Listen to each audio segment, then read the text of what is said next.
Comment je trouve la CAN chocolatée? Je trouve, de mon point de vue, que c'est la CAN la plus médiatisée parce que elle arrive à un moment où les réseaux sociaux sont à leur point culminant d'influence en Afrique. Et je crois que ça se joue beaucoup sur ce terrain-là. Les médias classiques qui avaient l'exclusivité de faire un certain nombre de choses sont totalement relégués au second plan. Je vois même personnellement, Hervé, on a couvert la CAN à un moment où les réseaux sociaux n'avaient pas cette envergure, ils n'existaient même pas. Moi, quand je fais une vidéo de chronique sur ma page, je vois qu'elle a plus d'impact que toutes les émissions que les journalistes peuvent faire de façon classique. Alors qu'avant, on attendait le récit des envoyés spéciaux pour avoir une idée de ce qui se passait. Aujourd'hui, c'est totalement inversé. Les pages Facebook ont pris le relais, les comptes Twitter ont dominé. Je pense que c'est une CAN qui a bénéficié de cet apogée avec le phénomène d'influenceurs. Et vous savez, les CAN en Afrique noire sont totalement différentes des CAN en Afrique du Nord.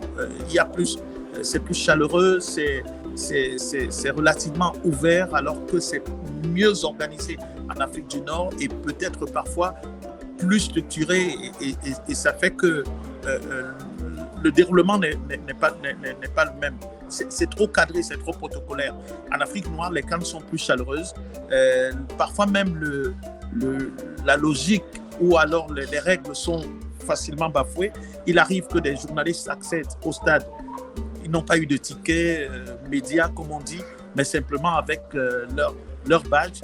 Et en forçant, en gueulant, ils arrivent à inverser les choses. Donc vous voyez, ça, en Afrique noire, on s'adapte à cela. Et je crois que cette CAN en Côte d'Ivoire a bénéficié d'abord de cela. Culturellement, est une CAN qui a intégré tous les aspects culturels avec les artistes qui s'y sont mis. Il n'y a pas un seul artiste ivoirien qui n'a pas fait de cette CAN un enjeu musical.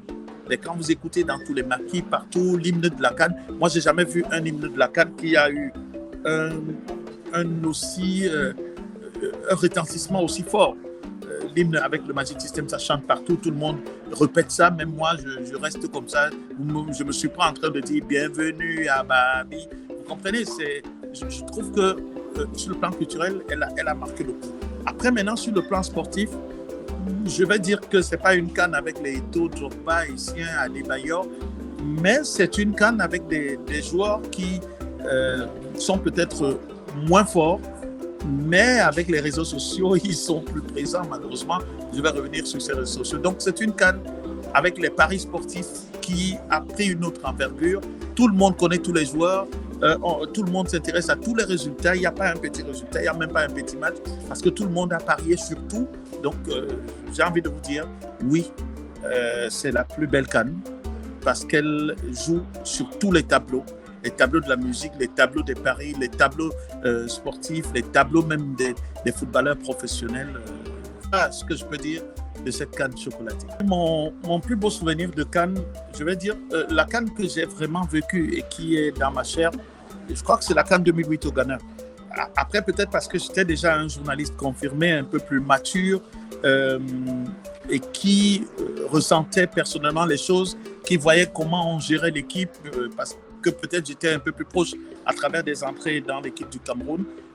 Mais je crois que mon plus beau souvenir, c'est cette CAN et ce match, le premier match du Cameroun contre l'Égypte.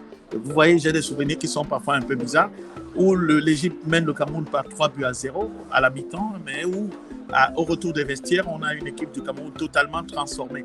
Après, derrière, ça s'enchaîne jusqu'à la finale.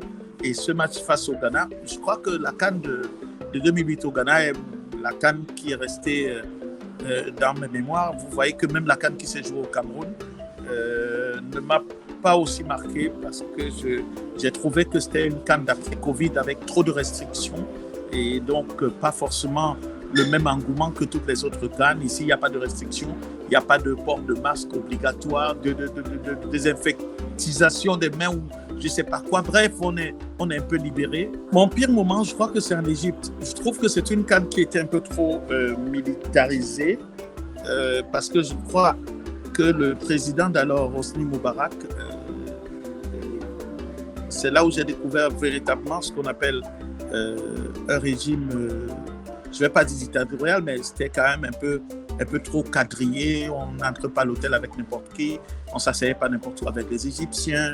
Le stade militaire qui était rempli de militaires justement parce que peut-être parfois le public ne venait pas. Bref, je trouve que c'est une CAN qui, sur le plan sportif, c'est la plus belle CAN que j'ai vu le Cameroun jouer de mon point de vue, même si le Cameroun n'a pas gagné. Mais sur le plan populaire et de l'emballement populaire, je trouve que c'était pas une CAN à garder dans les souvenirs. Et avec les embouteillages interminables dans la ville du Caire, je garde forcément pas un meilleur souvenir. La barrière linguistique avec les Arabes était telle que même prendre le taxi était difficile. Les distances étaient trop longues. Regardez, vous voyez, Abidjan est probablement plus grand que le Caire, mais les distances, je ne sais pas, hein, je n'ai pas la superficie en tête, mais même quand tu fais des longues distances, tu n'as pas l'impression de souffrir particulièrement, alors qu'au Caire, c'était invivable, c'était insupportable, c'était une CAN sous contrôle. Moi, je n'ai jamais aimé cette CAN sur le plan de la mobilisation. Sur le plan sportif, j'ai trouvé que l'équipe du Cameroun que je suivais était intenable avant de perdre à ses quarts de finale face à la Côte d'Ivoire. Mais sur le plan vraiment de... Non, je n'ai pas trouvé que c'était une belle CAN. J'ai envie de dire que cette CAN risque d'être une CAN de rafraîchissement. Je pense que le vainqueur sera un nouveau vainqueur.